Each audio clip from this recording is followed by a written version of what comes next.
தென்னாடுடைய சிவனே போற்றி, எந்நாட்டவர்க்கும் இறைவா போற்றி. கற்றாங்கேரி ஓம்பி கலியை வாராமே செற்றார் வாழ்த்தில்லை சிற்றம்பலம் மேய முற்றா பெண் திங்கள் முதல்வள் பாதமே பற்றா நின்றாரை பற்றா பாவமே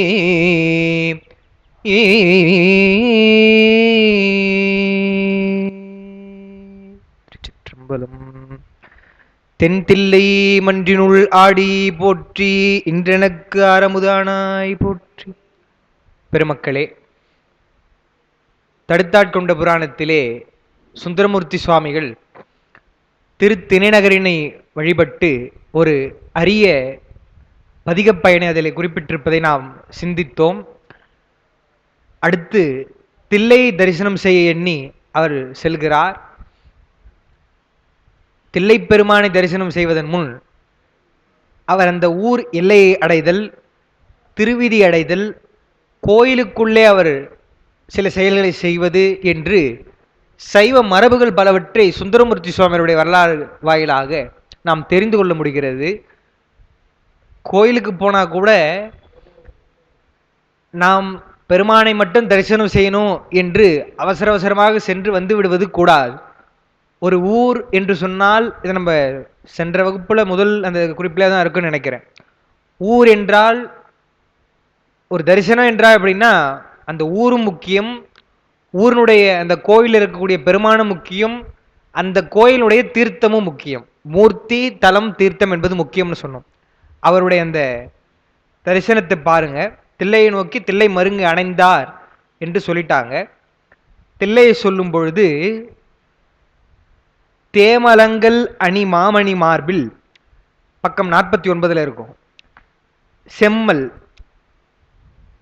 அங்கையல்கள் செங்கமல தன் பூமலங்க எதிர் பாய்வனமாடே புள்ளலம்பும் திரை வெள்வளை வாவி தா மலங்குகள் தடம்பனை சூடும் தன்மருங்கு தொழுவார்கள் தம் மும்மை மாமலங்கள் அற வீடருள் தில்லை மல்லலம் பதியின் எல்லை வணங்கி.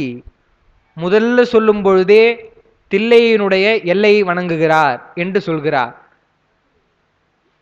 உயர்ந்த பதியாக இருக்கக்கூடிய அந்த பதிகளுக்கெல்லாம் செல்லும் பொழுது எல்லையிலேயே நாம் வணங்க வேண்டும் என்று பார்க்கிறோம். ஞானசம்பந்தர் வரலாற்றில் ஐயா சொல்லியிருக்கிறாங்க இல்லையா, சொல்லும் பொழுது அந்த கோபுரத்தை பார்த்தார்னா பல்லக்கிலேருந்து இறங்கிடுவார் ஞானசம்பந்த பெருமான். நம்மள மாதிரி உள்ள போய் இன்னும் எவ்வளோ கிட்ட போய் முடியும், இன்னும் கொஞ்ச நாள் போனால் பிரகாரத்திலே வந்து நம்ம சுத்துருவாங்க போல இருக்கு. அது மாதிரிலாம் இல்லாம அதுதான் மரியாதை. பெருமானை இன்னொன்று சொல்லுவாங்க இலிங்கத்திலே அந்த கோபுரம் என்பது தூளலிங்கம் என்று சொல்லுவாங்க. ராஜகோபுரம் மாதிரி இருக்கு இல்லையா, அது தூளலிங்கம்னு சொல்லுவாங்க. பெருமானுடைய கருவறைக்கு மேல் இருக்குது இல்லையா ஒரு விமானம், அதனை சூக்குமலிங்கம் என்று சொல்லுவாங்க. உள்ள இருக்கிற பெருமான் இன்னும் அதிசூக்குமமாக இருக்கிறார் என்று இதெல்லாம் சொல்லக்கூடிய மரபு. அதனால தான் நம்ம கூட என்ன பண்ணுறோம், ராஜகோபுரத்தை வணங்குறோம் இல்லையா, ராஜகோபுரத்தை வணங்கிட்டு தான் போனோம்னு பார்க்குறோம். இன்னொன்று ஒரு அவங்களுடைய ஒரு நன்றி தான் நமக்கெல்லாம். பெரியவங்க கோயில் கட்டி வச்சாங்க இல்லையா என்று கட்டி வைத்தது மட்டும் இல்லாமல் எவ்வளோ நிபந்தங்கள்லாம் கொடுத்து அதனுடைய பூசைகள் இடையறாது நடக்கணும் என்று அவங்க செய்கிறாங்கன்னு பார்க்குறோம். எதுக்கு சொல்ல வந்தால் அந்த எல்லையை வணங்குகிறார். திருவதிகையிலே அப்பர் பெருமான் மேல் இருந்த அந்த அதீத அன்பினாலே நான் உள்ள போக மாட்டேன், உழவார படையாளியாகிய அப்பர் பெருமான் உழவாரம் செய்த, உழவாரம் என்று சொன்னால் அந்த தொண்டு, கைத்தொண்டு செய்தார். கைத்தொண்டு செய்யும்போது அவர் கையெல்லாம் வச்சு செஞ்சிருப்பார். அந்த உழவாரப்படை என்பது நமக்கு தெரியும், அப்பருடைய படத்தில் இருக்கும், இங்கே கூட நால்வரில் அப்பருடைய படத்தில் அதை வச்சு அவர் செய்திருப்பார். அப்படி அவர் கையால் அதை தொட்ட அந்த பதியை போய் நம்ம காலால் போகலாமா என்று அப்பர் இருந்த அந்த இடத்துக்கு நான் போக மாட்டேன், அவர் முதல்ல அருள் பெற்று பாடி இடத்தை என்று அவர் மேல் இருக்கக்கூடிய குரு பக்தி காரணமாக அவர் சித்தவட மடத்திலே தங்குகிறார். அடுத்து பார்க்க போறீங்க, அதாவது நான் முன்னையே சொல்லிடுறேன், பின்னே சொல்லிடுறேன், முதலே சொல்லிடுறேன். அடுத்து தில்லை தரிசனத்திற்கு பின் ஞானசம்பந்த பெருமானுடைய சீர்காழி, என்ன மாதிரி தலம் அது? பல சிறப்புடையது சீர்காழி. 12 திருப்பெயர்களை உடையது. ஊழிக்காலத்திலும் அழியாமல் பெருமான் தோணியப்பராக இருக்கிறார் என்று சொல்லக்கூடிய தலம் ஞானசம்பந்தர் அவதாரம் செய்த தலம். எனவே ஞானசம்பந்தர் அவதாரம் செய்த அந்த சீர்காழிக்குள்ளேயும் போக மாட்டேன் என்று சொல்லி எல்லையில இருந்து வழிபடுகிறார். என்ன மாதிரி குரு பக்தி அவர்களுக்கெல்லாம் நம்மளாம் நினைச்சு கூட பார்க்க முடியாது. சுந்தரர் சாதாரண ஆள் கிடையாது, பெருமானிடத்தில் அருள் பெற்றவர். அவரே அவ்வளவு மதிக்கிறார். அந்த குரு பக்தி என்றால் எப்படி இருக்கணுன்றது அவரிடத்தை தான் பார்க்க முடியும். இன்னொன்று, அந்த குருவும் தகுந்த குரு, அவர் மதிக்கக்கூடிய குருவும் தகுந்த குருவாக இருக்கிறார்கள். அதெல்லாம் பெருமானுடைய தவம். இப்போ பார்க்கிறார் பெருமக்களை, திருச்சிற்றம்பலம் என்பதை நினைத்து பார்த்தால் அதை நம்ம என்ன சொல்றோம்? வெளின்னு சொல்றோம். வெளி அல்லது பொதுவெளி என்று சொல்றோம். ஆகாயம்னாலே வெளின்னு ஒரு பொருள். பெருமான் எல்லாவற்றையும் கடந்து சொரூப நிலையில இருக்கிறார். சொரூப நிலையில இருக்கக்கூடிய பெருமான் அப்படியே இல்லாம உயிர்களுக்காக இறங்கி வருகிறார் என்று பார்க்கிறோம். ஞானசம்பந்த பெருமான் போன்றவர்கள் நமக்கு பதிகம் பாடணும்னு சொன்னா அவர் வேற யாருன்னா அமுச்சு விட்டுருக்கலாம் இல்லையா? அமுச்சு விட்டு அவருக்கு அருள் பெற்றா போதும்னு சொல்லியிருக்கலாம். அவருடைய தவம், நம்ம மேல்கள் எல்லாம் பெருமான் கொண்ட அந்த இரக்கம் தான் அவரா வந்து உமையம்மை இடத்துல சொல்லி பாலடிசில் ஊட்ட ஞானசம்பந்தர் பாடுகிறார்னு பார்க்கிறோம். அடியார் பெருமக்களுக்கெல்லாம் பெருமானே வரான், இறங்கி வரான்னு சொன்னா எவ்வளவு பெரிய கருணை! அந்த கருணையைத்தான் அடையாளமாக இருப்பது நம்ம திருச்சிற்றம்பலம். மேல இருக்கக்கூடிய பெருமான் பொதுவாக ஒரு இடத்திலே அருள் செய்கிறார். அதாவது முதலமைச்சர் வேணாம், மாவட்ட ஆட்சியர் வச்சுக்கோங்களேன். மாவட்ட ஆட்சியர் இருக்கிறாங்கன்னு சொன்னா எல்லாரும் போய் அவங்களை இயல்பா அணுகிற மாதிரி இருக்கணும். அவங்களுடைய வேலை காரணமாக எல்லா நேரத்திலையும் அணுக முடியாது. திங்கட்கிழமைகள் தோறும் மக்களுடைய குறை தீர்ப்புக்காக அவங்க வருவாங்க, ஒரு குறிப்பிட்ட நேரத்தில் வருவாங்க.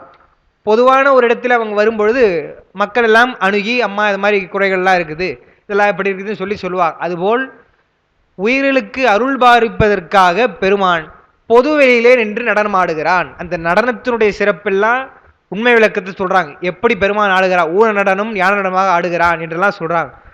எப்படி இருந்தாலும் உயிர்களுக்கு அருள் செய்வதற்காக வருகிறான். அவருடைய அருளை நம்ம நேராக வாங்க முடியாது. பெருமான் பெரிய ஆற்றலுடையவன், அருளுடையவன் சொன்னா எப்படி ஒரு குழந்தையானது உணவு சாப்பிடும்பொழுது ஆரம்பத்தில் நேராக உணவு எடுத்துக்கொள்ள முடியாம தாயினுடைய அந்த பால் மூலமாக, தாய்ப்பால் மூலமாக சாப்பிடுதோ, அது போல இறைவனுடைய அருளை வாங்கி, அம்மா இல்லையா அவங்க, எண்ணறிய சிவஞானத்து இன்னமுதம் குழைத்தருளி உன்னடிசில் என ஊட்ட உமையம்மைன்னு பாடுறார்.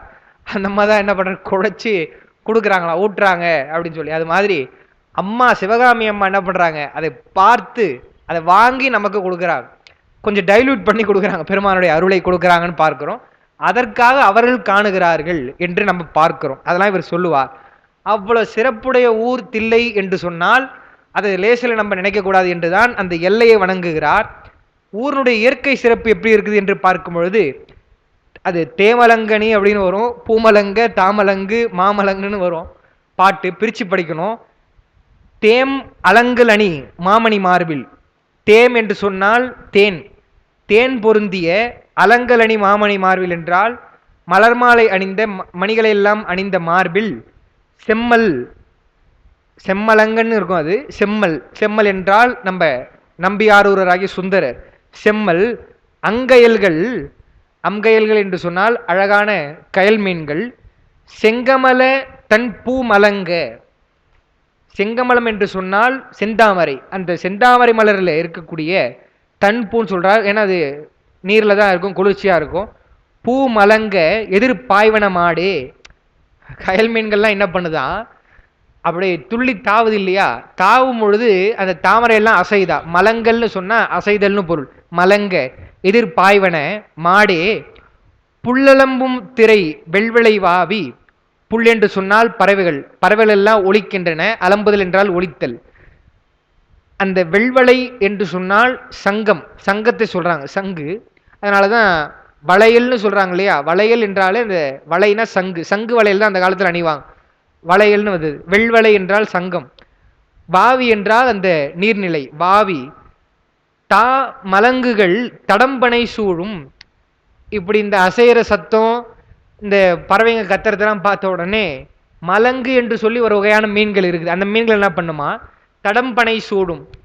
அதாவது வயலை சார்ந்து தான் அந்த நீர்நிலை இருக்கும் இல்லையா. நம்ம கூட நினைவுபடுத்தி பார்த்தீங்கன்னா தெரியும், திருநாட்டு சிறப்பு நகர சிறப்பில் பார்க்கும் பொழுது கொஞ்சம் கொஞ்சமாக அந்த நீர்கள் எல்லாம் உள்ள வந்து வயலுக்கு பாயும். ஏன்னா அப்படியே கடலுக்கு போயிட்டா பயன் இல்லை, வயல் வரைக்கும் வரணும் இல்லையா.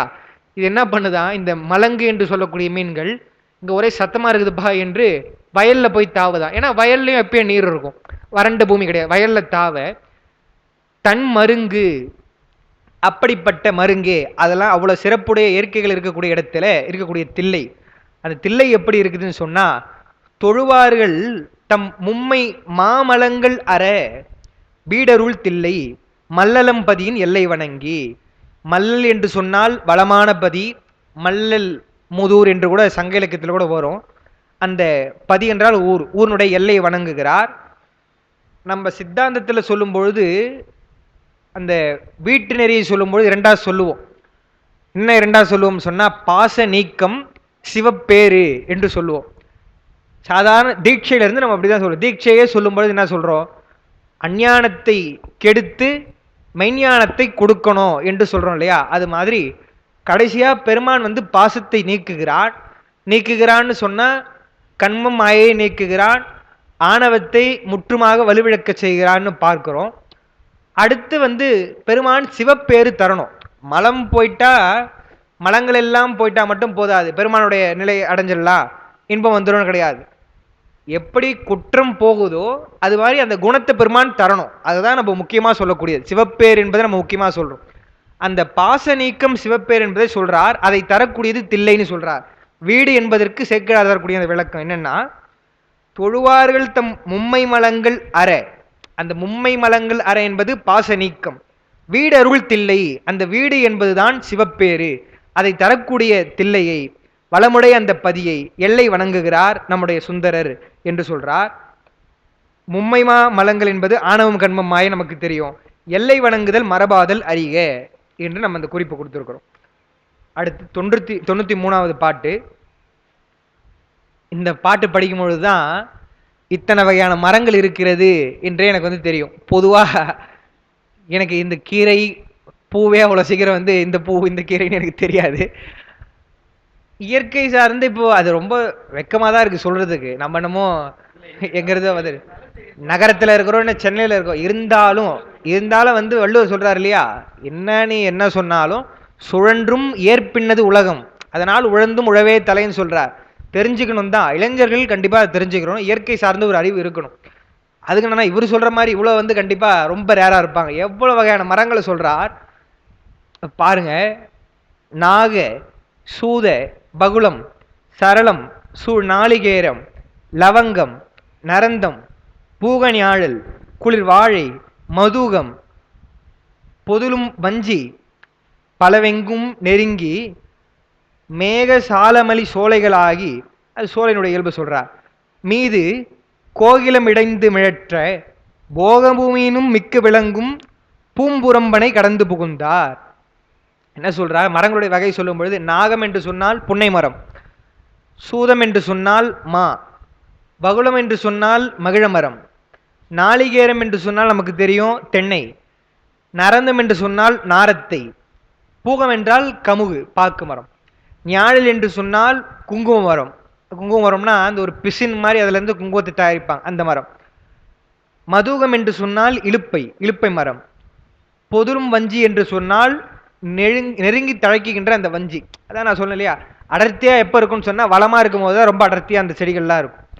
அதெல்லாம் இருக்கக்கூடிய மேக சாலமலி சோலைகள் ஆகி என்று சொன்னால் மேகக்கூட்டங்கள் எல்லாம் வந்து தங்குது. இந்த இதில் இப்போ குற்றால குறவஞ்சியில் அப்படி சொல்லுவாங்க. அந்த குற்றாலமலையினுடைய அந்த வரும்பொழுது கதிரவனுடைய அந்த தேர்கால் வந்து வழுக்கும் அப்படின்னு சொல்லுவாங்க.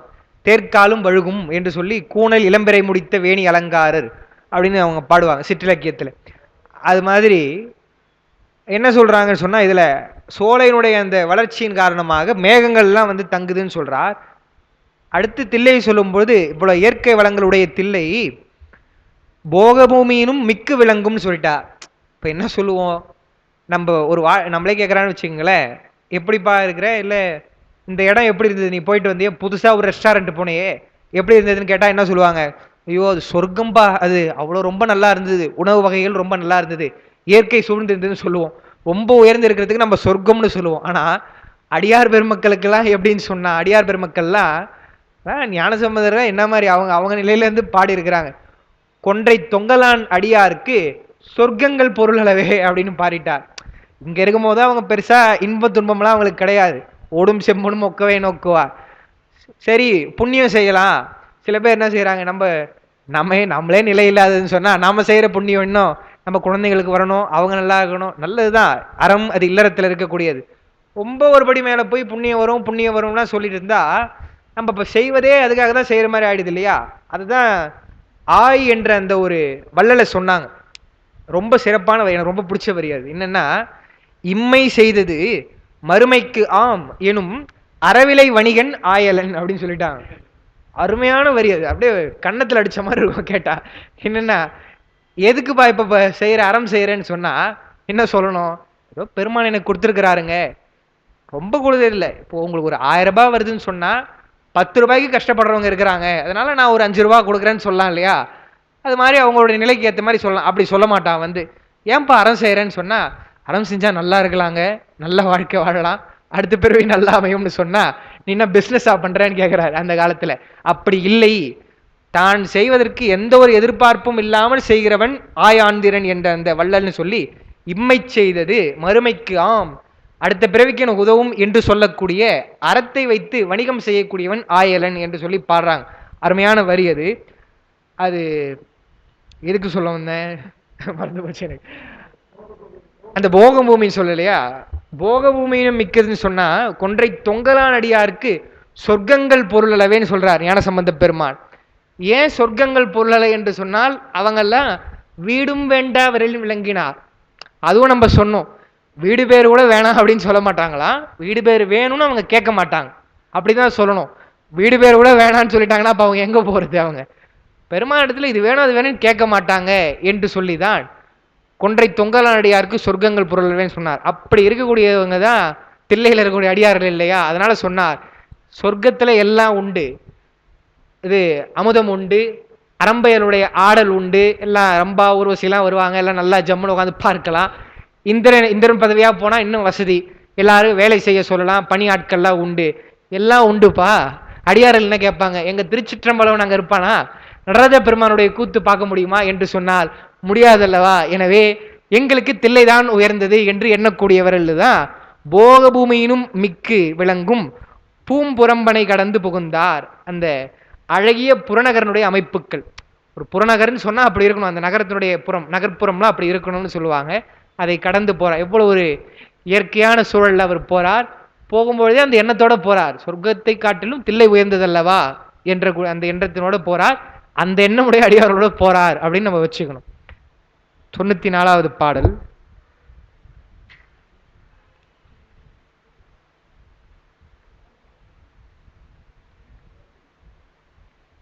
வன்னி கொன்றை வளை சண்பகம் ஆரம், இதுவும் ஏறத்தாழ இந்த பட்டியல் தான்.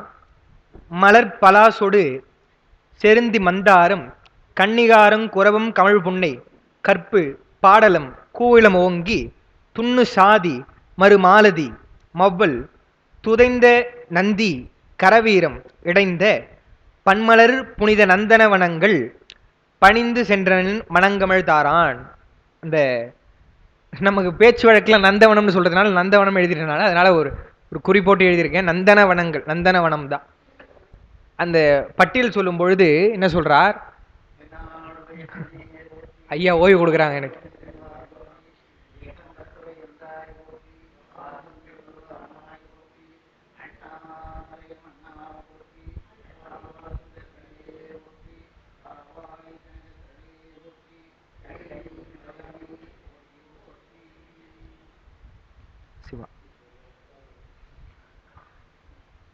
வன்னி கொன்றை என்பதெல்லாம் நமக்கு தெரியுது.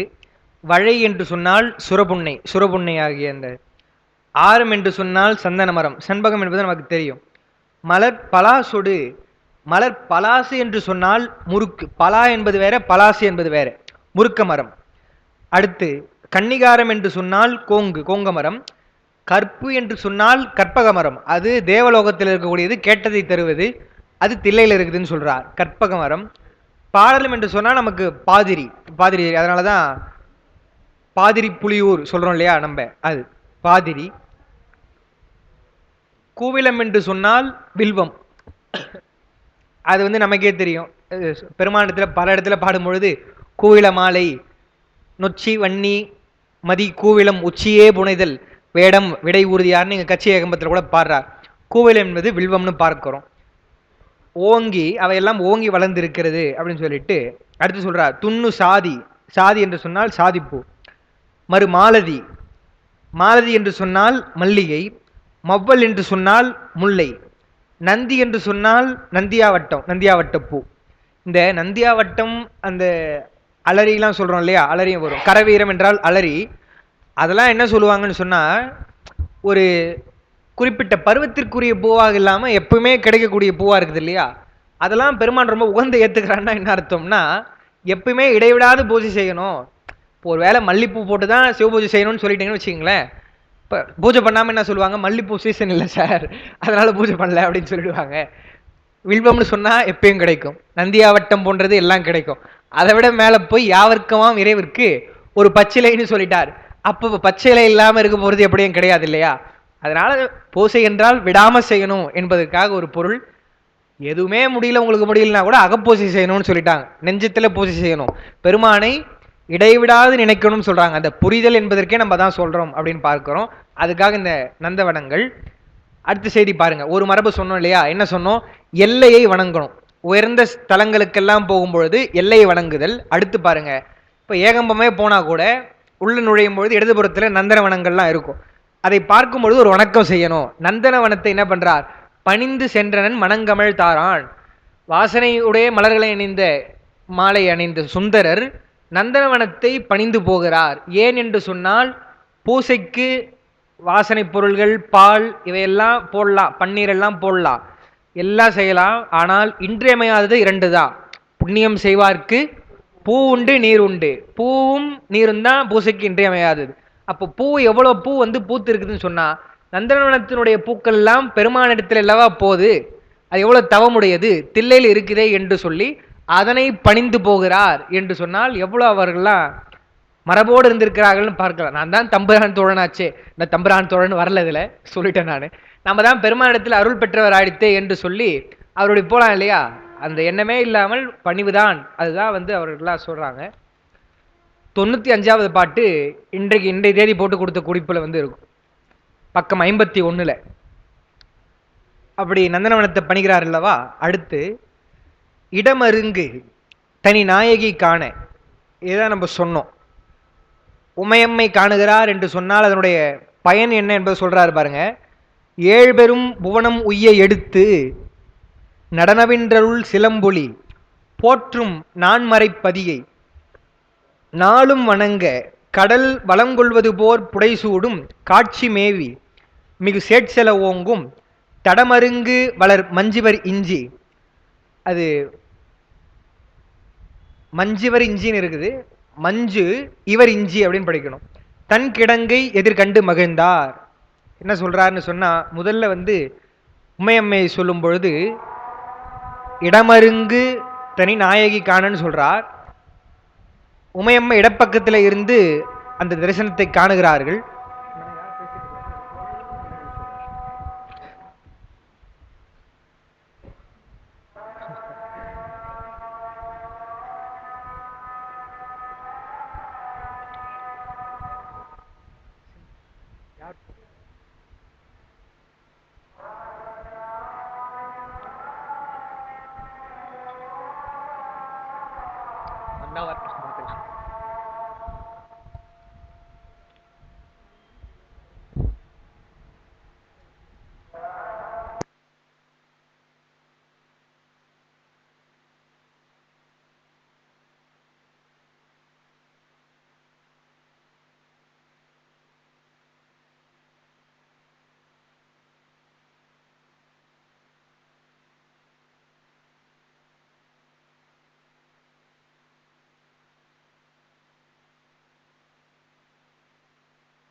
திருச்சி முடிக்கல போல இருக்காங்க.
பெருமான் இடமருங்கு தனிநாயகிக்கான ஏழ்வெரும் புவனமுய்ய எடுத்துன்னு வருது இல்லையா பாட்டுல, அதனால என்ன எழுதுறாங்க, தனிநாயகி என்று சொன்னால் ஒப்பற்ற நாயகி உமையம்மை.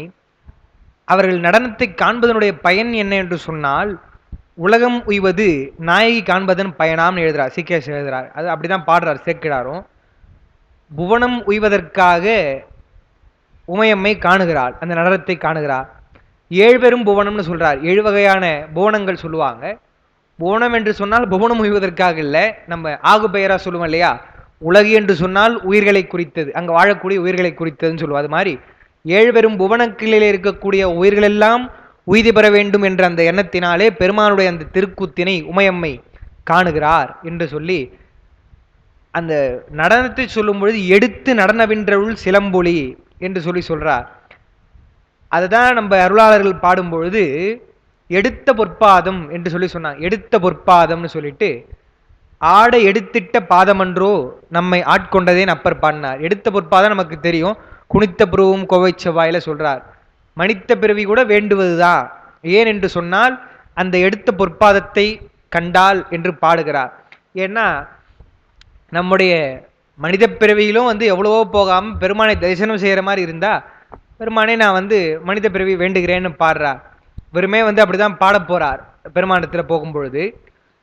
இன்னொரு பாட்டு, அருமையான பாட்டு, அந்த வரி, சாடை எடுத்தது தக்கன் தன் வேள்வியில். நம்ம அருணையாக ரொம்ப பிடிக்கும் அந்த பாட்டு, நம்ம குருநாதருக்கு சொல்லுவார். எப்படா பாடியிருக்கிறார் அப்பர் பெருமான், சாடை எடுத்தது தக்கன் தன் வேள்வியில் சந்திரனை அப்படின்னு சொல்லிட்டு, வீடை எடுத்தது காலனை, முன் நான்முகன் நாரணன் தேட எடுத்தது தில்லையுள் சிற்றம்பலத்து நட்டம். அங்க தக்கனுடைய வேள்வியில சந்திரனை போட்டு தேய்க்கிறார், அதுக்காக திருவடியை தூக்கினாரா. அடுத்து என்ன பண்ணார், காலனை உதைப்பதற்காக திருவடியை தூக்கினார் பெருமான். அடுத்து என்ன பண்ணார், நான்முகன் நாரணன் தேட எடுத்ததுன்னு சொல்லிட்டு தில்லையுள் சிற்றம்பலத்து நட்டம், அது தில்லை பெருமான் அவரை தூக்கிற திருவடி. அந்த திருவடி ஆடை எடுத்திட்ட பாதமன்றோ நம்மை ஆட்கொண்டதே, அந்த திருவடி அல்லவா நம்மை ஆட்கொண்டது என்று அவர் பாடுகிறார் என்று சொல்லி சொல்லுவாங்க. அதுதான் ஆடை அந்த எடுத்த பாதம் என்று சொன்னால் ஆடை எடுத்தல் என்பது உயிர்களுக்காக ஆடை எடுத்தல் என்று ஒரு பொருள். இன்னொன்னு அதுதான் சிறப்பா பாடுறார் மாணிக்க வாசகர் கீர்த்தி திருவகவல்ல, முதலடியே தில்லை மூதூர் ஆடிய திருவடி என்று சொல்லி அந்த திருவடியினுடைய சிறப்பு சொல்றா. ஏன்னா நடனத்தில் இருக்கிறவங்களுக்கு தெரியும், திருவடி தான் அந்த அவருடைய அந்த திருவடி பகுதி ரொம்ப முக்கியம். காலில் தான் அவங்க அந்த ஜதியெல்லாம் செய்வாங்க, சரியா இருக்கணும். அது கொஞ்சம் பிழந்து போச்சுனாலும் கஷ்டம், தாளத்திற்கு ஏற்றவாறு இருக்கணும். அதான் சுந்தரர் பாடுறார் இல்லையா, வடதிருமுல்ல வாயில பாடும்பொழுது, கூடிய லயம் ஜதி பிழையாமல் குடியிடை உமையவளுக்கான ஆடி அழகா என்று சொல்லி அவர் பாடுறார். பெருமானே நீ ஆடுறியே, எப்பனா அந்த ஜதி மிஸ் ஆகுதாப்பா. பாடும்பொழுது சொல்லுவாங்க, இப்போ பாட்டு கற்றுக்கிட்டா என்ன தாளத்துக்கும் பாட்டுக்கும் மாறுதே, அந்த இது எப்படி பக்கை இசை வாசிப்பாங்க இந்த மாதிரி அப்படின்னு சொல்லி கேட்பான். அது மாதிரி உனக்கு எங்கன்னா அந்த ஜதி மிஸ் ஆகுமான்னு சொன்னால் அவருக்கு எங்கே மிஸ் ஆக போகுது, சரியாக அவர் பாடுறாரு என்று சொல்லி சொல்கிறாங்க. அதுதான் பெருமானுடைய அந்த சிலம்பு ஆடிய திருவடின்னு சொல்லும் பொழுது அந்த ஆட்டத்திற்கு, பரதநாட்டியம் போன்ற அந்த நடனத்திற்கு கால்கள் ரொம்ப முக்கியம். அவர் இன்னும் ரொம்ப உயர்ந்த நிலையில ஒரு காலில் ஆடுறாருன்னு பார்க்கிறோம். அதுதான் பாண்டிய மன்னனுக்கு ரொம்ப வருத்தமாக போச்சு. அவன் எல்லா கலைகளிலும் வல்லவனா இருந்தாலும் இந்த பரதத்தையே நம்ம கற்றுக்கணும்னு போகும்பொழுது தான் அதனுடைய சிரமங்கள்லாம் தெரியுது. எவ்வளோ அன்பு பாருங்க. நம்மளா இருந்தால் என்ன சொல்லுவோம், முதல்ல எதுவும் சொல்ல மாட்டோம், சரி பெருமானை கும்பிட்டு வந்துடுவோம். சில பேர் என்ன சொல்லுவாங்க, அவரால் எல்லாம் முடியும், பெருமானால முடியும், அவர் பேராற்றல் உடையவர் அல்லவா, அவர் ஒரு காலில் நிற்க போறாருன்னு சொல்லிடுவோம். அடுத்த நிலையாக இருப்பது தான் நம்மை போல பெருமானை பார்ப்பது. அப்போ அவர் தான் என்ன பண்ணுறார், அந்த மன்னன், பெருமானே எனக்கே எவ்வளோ சிரமமாக இருக்குது, ஒரு காலிலே நின்று ஆடிட்டு இருக்கிறியப்பா, உனக்கு சிரமமாக இருக்காதா, 2 காலம் வைக்க வேணாம், கொஞ்சம் கால் மாற்றி ஆடலாம் அல்லவா என்று கேட்ட பொழுதுதான் பொன்னம்பலம் இது வெள்ளி அம்பலமாக அந்த பாண்டிய மன்னனுக்காக பெருமான் கால் மாற்றி ஆடுகிறார் என்று சொன்னால் அது விரிவாக வரும் திருவிளையாடற் புராணத்தில். எவ்வளோ அன்பு அவர்களுக்கெல்லாம் இருக்கிறது. இப்போ நம்ம கூட போய் மேலே பார்க்குறோன்னு சொன்னால் ஏதோ பூஜை நடக்குது, இன்னைக்கெல்லாம் நல்லா இருக்குது அப்படின்னு சொல்லிட்டு கண்ணப்பர் வழிபட்ட அந்த காலத்தின் அதை பார்த்துட்டு வந்துடுவோம். அவர் தான் என்ன பார்க்குறாரு, பார்த்துட்டு ஐயோ இவ்வளோ மேலே இருக்கிறாரு, இவருக்கு சாப்பாடு நேரத்துக்கு யாருன்னா கொடுப்பாங்களா, நம்ம நாம நினைப்போம் தரிசனம் பண்ணிட்டு நம்ம சாப்பாட்டுக்கு நேரமாக போயிட முடியுமா என்றுதான் நம்ம பார்ப்போமே தவிர, அவர் சாப்பிட்டாரா, பெருமானுக்கு நைவேத்தியம் ஆகிவிட்டதா அந்த எண்ணம் வந்ததுன்னு சொன்னால் அதான் வெற்றி. பெருமானிடத்துல அன்போடு இருக்கிறோம்னு பொருள். அதுதான் சொல்றாரு.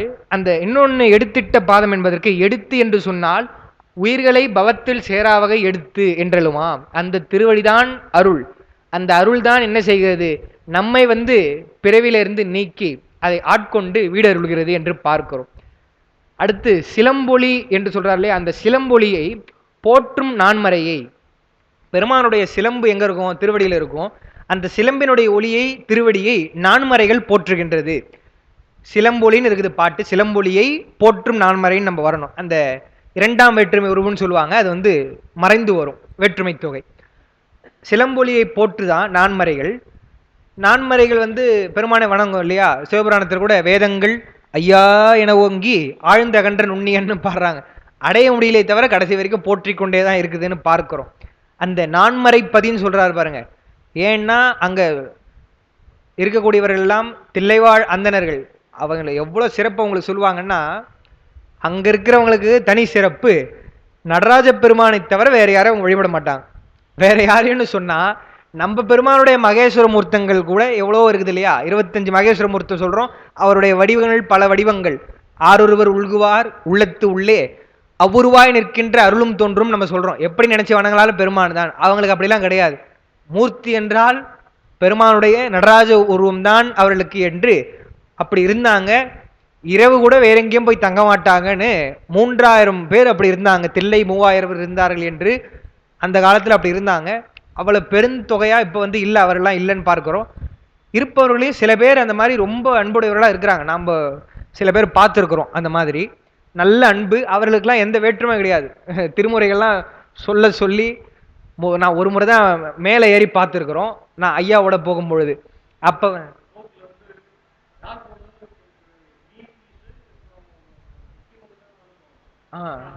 அதான் அது ஒரு ரகசியம்தான். என்னன்னா, நாங்கள் போகிறப்போ அந்த ஒரு தீட்சிதர் இருந்தார். அவருடைய பெயர் எனக்கு தெரியாது ஆக்சுவலாக, அதனால சொல்லலாம், ஒன்றும் தப்பு இல்லை பதிவானாலும். அவர் என்ன பண்ணார், அவர் ரொம்ப ஐயா சொன்னார் அவரை பற்றி, அவர் ரொம்ப செல்வந்தர்ரா. ஒரு முறை நான் போனப்போ எத்தனையோ காரு அவர் வச்சிருக்காரா, எந்த காரில் கூப்பிட்டு வரலான்ட்டு அந்த மாதிரி செலக்ட் பண்ணி கூட்டிகிட்டு வந்தார் என்ன ஒரு முறை. அவ்வளோ செல்வந்தர், ஆனால் அதெல்லாம் தெரியாது, எளிமையாக இருப்பாருன்னு சொல்லிட்டு நாங்கள், நான் ஐயாவும் டாக்டர் அம்மா சுபோதனி அம்மா போகிறோம், 3 பேரும் போகும்பொழுது அங்கே போய் நின்றுட்டு இருந்தா அவர் விறுவிறுன்னு வந்தார். ஐயா வணக்கம்னு சொல்லிட்டு என்ன சொன்னார், இவர் ஐயா சொன்னார் இல்லையா விவிஐபி விஐபின்றாங்க. அந்த தகுதின்னா அவங்க என்ன அடியார்களை வச்சு இல்லை அன்பு வச்சு அவங்க கொடுக்கல, எப்படியோ கொடுக்குறாங்க, ஏதோ போய் பார்க்குறாங்கன்னு வச்சுங்களேன். அதில் பல சிக்கல் இப்போ போய் அந்த தரிசனம் பண்ணுறதுல அது வழக்கெல்லாம் போட்டு அப்படிலாம் போய் பார்த்தா எங்கே நம்ம அந்த ஒரு இதே போயிடும், அது அமைதி போயிடும். அவர் என்ன சொன்னார், ஒரு சார் யார் யாருக்காலும் அங்கே போய் படுது, நீங்கள் பாருங்க சார் மேலேன்னு சொல்லிட்டு வெறுன்னு போனார். மேலே பூஜை பண்ணுறதுக்கு முன்னாடி அந்த நேரம் அர்த்தஜாமத்துக்கு முன் அந்த நேரத்தில் யாரையும் வேறு அலோவ் பண்ண மாட்டாங்க போல இருக்கு, குறிப்பிட்ட நேரம் தானே அது. அப்போ தீட்சிதர்கள் தான் 2-3 பேர் இருந்தாங்க, உள்ளே போய் நிற்க வச்சிட்டார். அது ஒரு பெரிய தவமாக பார்த்தோம். அதுதான் சொல்கிறார் இந்த இடத்துல, நான்மறை பதி என்று சொன்னால் அந்த தில்லை 3000 அவ்வளோ ஒரு பற்று நடராஜர் மேலே. இன்றைக்குமே நீங்கள் போனீங்கன்னா கூட அந்த பற்று இருக்குதோ இல்லையோ, அந்த மரபு தொடர்ந்து இருப்பதனால தான் சுவாமியுடைய அர்த்தஜாம பல்லக்கு கூட யாரையும் தூக்கிட மாட்டாங்க, அவங்க தான் தூக்குவாங்க. யாரையும் அதெல்லாம் கிடையாது, எங்கள் நடராஜருக்கு நாங்கள் தான் செய்வோம் என்று சொல்லி இருப்பாங்க. பார்க்கிறோம். உண்மையா அந்த மெய் அன்பு இருந்ததுன்னு சொன்னா அது பாராட்டத்தக்கது தான். அதுதான் அவங்கள பாடும்பொழுது ஞானசம்பந்தர் என்ன பண்றார், நீலத்தார் கரிய மிடற்றார் நெற்றிமேல் கண்ணுடையார் சொல்லிட்டு எல்லாம் சிவசாரூபம் பெற்று இருக்கிறாங்க, பெருமானாவே இருக்கிறாங்க அங்க இருக்கக்கூடிய தீட்சர்கள்னு பாடுறார்.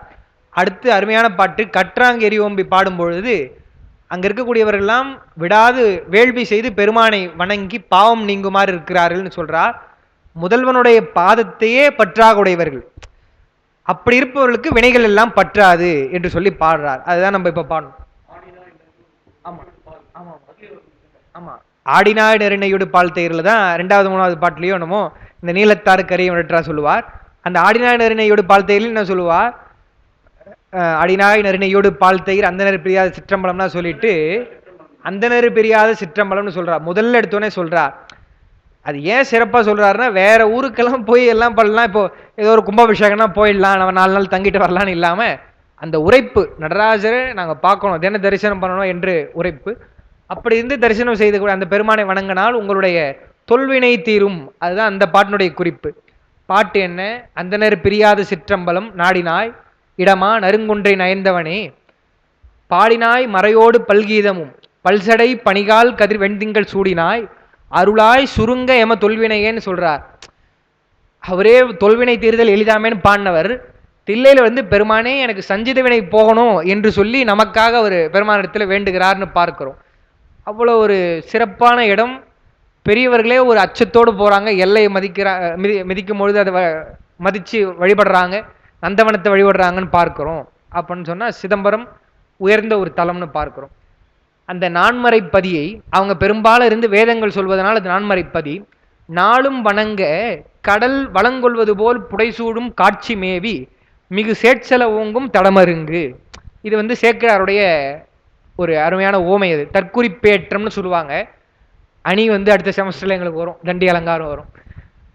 தற்குறிப்பேற்றணி எல்லாருக்கும் தெரியும். என்னன்னு சொன்னா சிறப்பா என்ன சொல்லுவாங்க எல்லாரும், இந்த சிலப்பதிகாரத்துல ஒரு சொல்லுவாங்க, போர் உழந்து எடுத்து ஆரையில் நெடுங்கொடி வாரல் என்பன போல் மரித்து கை காட்டன்னு சொல்லுவாங்க. கண்ணகியும் கோவலனும் வரப்போ அங்க இருந்த கொடிகள்லாம் வராதப்பா வராத போயிடு போயிடு அப்படின்னு சொல்ல மாதிரி இருந்ததுதான் மதுரையினுடைய கொடிகள்லாம். அது இயல்பா காத்துல அசையும், ஆனா அது புலவர் தன்னுடைய குறிப்பை ஏற்றி அதில் பாடுவதனால் தற்குறிப்பேற்ற அணின்னு சொல்லுவாங்க அந்த அணி. அது மாதிரி ஐயா தான் சொல்லுவாங்க, சேக்கிழாருடைய என்னமோ சொல்றாங்க வேற நூல்கள்லாம் சொல்லி அதில் மட்டும்தான் இலக்கிய சுவை இருக்குது, இது என்ன வெறும் பக்தி தாங்க இருக்குதுன்னு சொல்லுவாங்க. வெறும் பக்தினா ஈஸியானா அதுதான் ஒரு இவர் பாடினார், மீனாட்சி சுந்தரம் பிள்ளை. பக்தி சுவை நனி சொட்ட சொட்ட பாடிய கவிவலவன் பாடினார். அதுவே பக்தியே வந்து ஏதோ ஒரு போற போக்கில் சொல்லலை, சரியா இருக்கிறது தான் சொல்றார். அதை விட இலக்கிய நயங்கள் நிறைய வரும். சேக்கிழாருடைய கற்பனைகள் எல்லாம் புதிய புதிய வகையில் வந்து இருக்கும். அந்த அவர் சொல்ற கற்பனை எல்லாம் இலக்கியத்தில் கூட அதிகம் பார்க்க முடியாது, புதுசா யோசிப்பார். அது மாதிரி சொல்றார் பாருங்க. அதாவது அந்த அகழி இருக்கு இல்லையா, நீர்நிலை ஊரை சுத்தி இருக்குது, அது கடலோட சொல்ல போறார். கடலுக்கு ஒரு செயல் ஊமை சொல்றார். என்ன சொல்றார் பாருங்க, கடல் வளங்கொள்வது போல் புடைசூடும் அதுவும் நாளும் வணங்க. அந்த காலத்துல அந்த காலத்துலன்றதை விட இப்பயுமே கடல் நீராட்டு என்பது உண்டு நமக்கு. இப்போ ராமேஸ்வரம் போறோம், எத்தனை தீர்த்தம் அங்க சொல்லுவாங்க, பல தீர்த்தம் சொல்லுவாங்க. முக்கியமா என்ன தீர்த்தம் அங்க சொல்லுவாங்க, அக்னி தீர்த்தம் சொல்லுவாங்க. ஏன்னா அவர்லாம் பலமுறை போயிட்டு வரவர் ராமேஸ்வரர். அக்னி தீர்த்தம் என்பது எது, கடல் தானே. எனவே நமக்கு கடலாட்டு என்பது உண்டு, கடல் என்பதும் ஒரு வகை தீர்த்தம் தான்.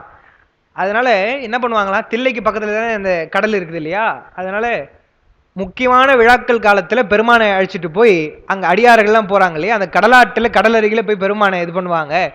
அப்போ அடியார்கள்லாம் வராங்க, பெருமான் வராங்களேன்னு சொல்லி கடல் அவர்களை வணங்குமா, கடல்ல இருக்கக்கூடிய வருணன். அப்படி வணங்கும் பொழுது ரொம்ப மகிழ்ச்சி அடைவாராம். ஆனா அது அவருக்கு போதலையா, ஐயோ எப்பயோ வராரு பெருமான், நம்ம தினமும் வணங்கணும் அல்லவா என்பது போல் கடல் வளம் கொள்வது போல தில்லையை சுற்றி உள்ள அகழி இருக்குதுன்னு சொல்றார். அப்போ அகழி கடலுக்கு ஓமை, கடல் என்ன நினைக்குது என்பதை அகழி மேலே ஏற்றி சொல்றார். ஒரு நாள் 2 நாள் வணங்கினா போதாது, தினமும் வணங்கணும் பெருமானை என்று அந்த கடலானது வணங்குவது போல் அவ்வளவு உயர்ந்த ஒரு நீர்நிலை இருக்குது தில்லையில அப்படின்னு சொல்லி பாடுறார். புடைசூடும் காட்சி மேவி மிகு சேட்சில ஓங்கும் தடமருங்கு. ரொம்ப அதிகமான தூரத்தில் இருக்கக்கூடிய அடர்த்தியான அந்த தடமருங்கு. வளர் மஞ்சு இவர் இஞ்சி, இஞ்சி என்றால் மதில், மஞ்சு என்றால் மேகம். அந்த மதில்களிலே மேகங்கள் எல்லாம் வந்து தங்குதுன்னு சொன்னா உயர்ந்த மதில்கள் என்று பார்க்கிறோம். தன்கிடங்கை எதிர்கண்டு மகிழ்ந்தார்.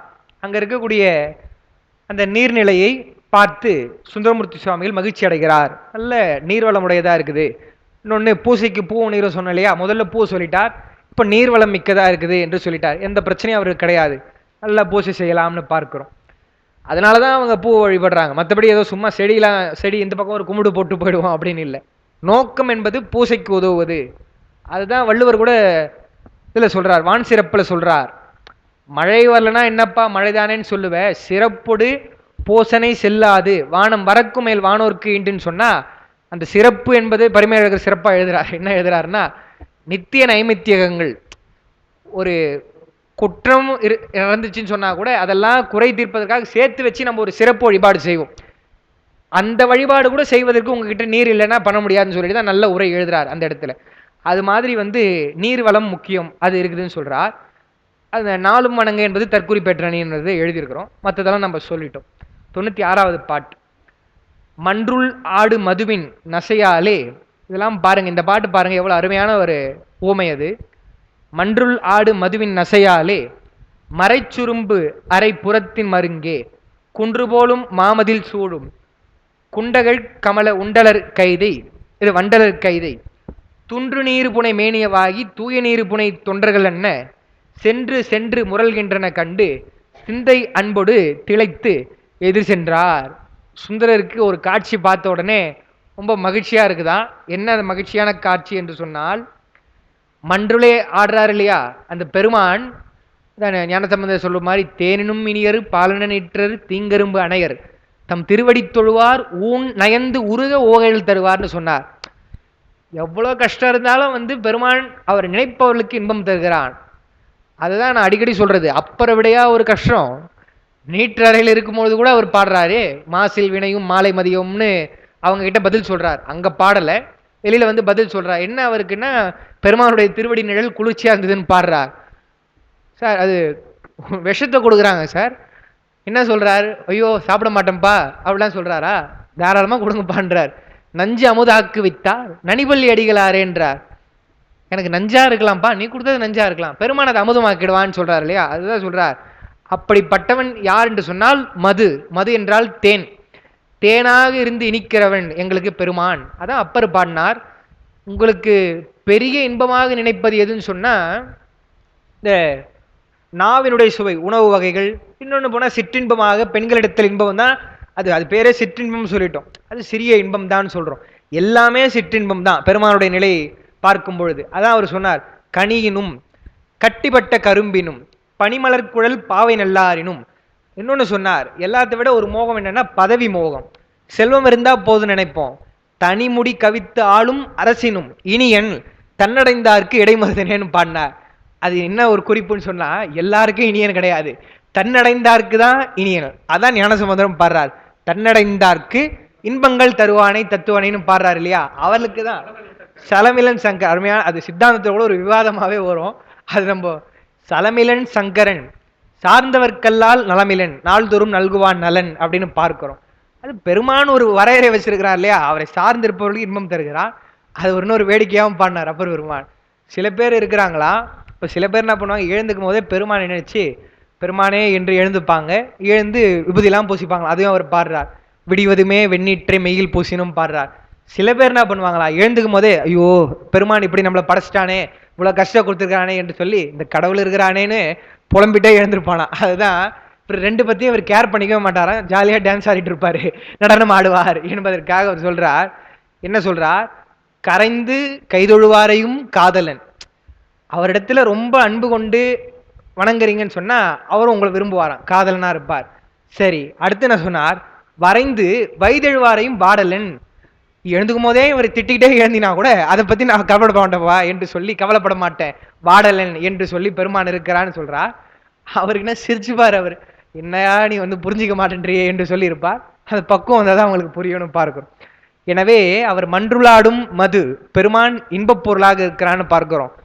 இன்னொன்று, தேன் என்பது ரொம்ப உயர்ந்தது. சித்த மருத்துவத்தில் தேன் ரொம்ப முக்கியமாக சொல்லுவாங்க. என்னதான் தேன் நல்லதா இருந்தாலும், உயர்ந்த மலைத்தேனா கூட இருந்தாலும் சரி, ஒரு கண்ணதாசன் பாடினாரு, மலைத்தேன் என்ன நான் மலைத்தேன்னு பாடினார். அந்த மாதிரி என்ன மலைத்தேனா இருந்தாலும் சரி, தேன் நல்லதுன்னு சொல்லிட்டு இன்னைக்கு போய் இரவு ஒரு 2 லிட்டர் தேனை நீங்க சாப்பிட்றீங்கன்னு வச்சுங்களேன், ரொம்ப நல்லதா உடம்புக்கு? அவ்வளவுதான், அது பிரச்சனையை ஆக்கிடும். தித்திப்பா இருந்தாலும் சரி, எதுவா இருந்தாலும் சரி, அளவுக்கு மிஞ்சினால் அமிர்தமும் நஞ்சுன்னு சொல்றோம் இல்லையா? அது மாதிரி அந்த தேன் என்பது திகட்டக்கூடியது, இன்னொன்னு அளவுக்கு மீறினால் விஷமாக மாறக்கூடியது. பெருமான் எப்பயுமே இன்பமாக இருக்கக்கூடிய, எவ்வளவு அவன் இன்பத்தை தந்தாலும் திகட்டாத இன்பத்தை தரக்கூடியவன், தடையிலா இன்பத்தை தரக்கூடியவனாக இருக்கிறான். எனவே அவன் மன்றுளாடும் மது, அவன் மேல் இருக்கக்கூடிய நசையாலே, விருப்பத்தினாலே மறைச்சுரும்பு அரை புறத்தின், மறைன்னு சொன்னா வேதம், வேதமாகிய வண்டு, சுரும்புனா வண்டு, வேதமாகிய வண்டுகள் எல்லாம் அறைகின்றன, ஒழிக்கின்றதா பெருமானத்துல போய் வருதான். இவர் கூட பாடுறாரு இல்லையா, சென்று உதாய் கோத்தும்பி கோத்தும்பின்னு பாடுறார். அரச வண்டே போய் கொஞ்சம் நிலைமை கொஞ்சம் சொல்ல அவர்கிட்ட அப்படின்னு பாடுறார். அது மாதிரி பாடுறாரு இல்லையா, அதான் அது மருங்கி. அது ஒரு பக்கம் இருக்க, குன்று போலும் மாமதில் சூடும் குண்டகள் கமல வண்டலர் கைதை. அது என்னன்னு சொன்னா, குன்று போலும் மணிமாமதில் என்றால் அந்த மணிகளுடைய ஒளியினாலே இருக்கக்கூடிய அந்த மதில்கள், ரொம்ப ஒளி வீசக்கூடிய மதில்கள், அதில் இருக்கக்கூடிய மதில்களை சார்ந்து இருக்கக்கூடிய நீர்நிலைகள்ல தாமரைப்பூ வந்து மலருதான். இது பெருமானே வந்து மதுவா இருக்கிறார், அங்க வந்து மறை சுரும்பு போகுது, அது ஒரு பக்கம். இங்க வந்து இயல்பா பூத்து இருக்கிற தாமரைப்பூல, கமலத்துல வண்டலர் கைதை, கைதை என்று சொன்னால் தாழம்பூ, எழுதியிருப்போம் நினைக்கிறேன் பின்னாடி. மறைச்சுரும்பு என்றால் வேதங்களாகிய வண்டுகள், எழுதியிருக்கனா? ஓ எழுதல போல இருக்கு, எழுதியிருக்கான். கைதை, கைதை என்றால் தாழை, தாழைப்பூன்னு எழுதியிருக்கிறோம். அதுல மகரந்த பொடி கொஞ்சம் நல்லா இருக்கும். அதுல அது என்ன பண்ணுதான், இந்த வண்டானது போய் துன்று நீரு புனைய புனை மேனியவாகி தூய நீரு புனை தொண்டர்கள் அண்ண, இது என்ன பண்ணுச்சான், அந்த மகரந்த பொடியெல்லாம் போய் அப்படியே பிறண்ட உடனே, எப்படி அவர் அந்த உவர்மண்ணை பார்த்த உடனே வந்து அடிச்சேரன்னு சொன்னாரோ, அது மாதிரி சுந்தரருக்கு அந்த மகரந்த பொடிகள் எல்லாம் உடம்புல இருக்கக்கூடிய வண்டுகளை பார்த்த உடனே, ஓ இதெல்லாம் வந்து தூய நீர் பூசிய அடியவர்கள் போல இருக்கிறதே என்று சொல்லி, தில்லையில வண்டுகள் கூட அனுஷ்டானம் பண்ணி விபூதி வச்சிருக்குது போல இருக்குது என்பது போல ரொம்ப சந்தோஷப்படுறாராம். தூய நீர் புனை தொண்டர்கள் அண்ண சென்று சென்று முரல்கின்றன கண்டு. எங்க போய் அது முரளும், அந்த தாழம்பூல மகரந்த பொடி உடம்புல பூசிக்குது, பூசிட்டு தாமரை பூல போய் என்ன பண்ணுதான், அதான் சொல்லிட்டார் முதல்ல, கமல வண்டலர் என்று சொல்லிட்டார். அந்த தாமரை மலர்ல போய் தேன் எடுப்பதற்காக போதான். அது எப்படி இருக்குதுன்னு சொன்னா, அடியார் பெருமக்கள் எல்லாம் திருநீர் பூசிக்கொண்டு சிவபெருமானுடைய திருவடி தாமரையிலே போய் வழிபடுவது போல இந்த வண்டுகள் எல்லாம் இருக்கிறது என்று சொல்லி சென்று சென்று முரல்கின்றன கண்டு சிந்தை அன்போடு, ரொம்ப அவருக்கு மகிழ்ச்சியா இருக்குது, திளைத்து எதிர் சென்றார். அதை பார்த்து அந்த எண்ணத்திலே மூழ்கி அப்படியே போறாரா. அதாவது எவ்வளவு அருமையான கற்பனை இது, சேக்கிராருடைய கற்பனை. இன்னொன்னு, சுந்தரருக்கு பார்க்கும் பொழுது எல்லாம் பெருமானுடைய அடியவர்களாகவும் சிவக்கோலத்தில் இருப்பதாகவும் தெரிகிறதுன்னு பார்க்கணும். நம்ம வந்து நம்மளுடைய எண்ணம் சரியா இருந்ததுன்னா நல்ல பார்வையா இருக்கும்னு சொல்லுவாங்க. அப்பர், அதோட அதெல்லாம் உலகியலுக்கு சொல்றது. அப்பர் பெருமான் கைலை காட்சி போகும்பொழுது எல்லாமே அவருக்கு அம்மையப்பராக தெரியுது. அதுதான் அவர் பாடுறார், மாதர் பிறைக்கண்ணியானையில பாடுறார், காதல் மடப்பிடியோடும் களிறு வருவன கண்டேன்னு பாடுறார். எல்லாமே ரெண்டு ரெண்டா தெரிகிறது, எல்லாம் உமையம்மையோடைய கூறாகவும் பெருமானுடைய கூறாகவும் எனக்கு தெரிகிறது என்று பார்க்கிறார். அதான் அவருக்கு ரொம்ப